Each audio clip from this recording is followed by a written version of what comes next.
Parati ka bang overtime? About 2 weeks ago, we had a view of the Manila Bay sunset. Breathtaking, nakakamangha, amazing, never gets old. Pag may sunset, it marks the end of the day. It's sundown. And it also tells us to wrap up your work, that it's time to rest, that it's time to recharge. Kaya we take a cue from the sunset. It's time to distress. Pero pag wala kang sense of the sunset or the sundown, you're always in constant stress. At madalas na si stress yung parating nag-overtime. Yung hindi marunong magpahinga ng maayos. Siguro yung tanong ko, disiplinado ka ba sa pahinga mo? Pinapahalagahan mo ba ang sarili mo? Are you able to manage your energy? Okay, bata ka pa, kayang-kaya mo.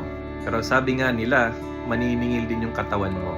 Kaya if you want longevity, learn to respect the sunset. After your work, it's a time to nourish yourself, to do some exercise, to spend more time with family, meet up with some friends, na maging masaya.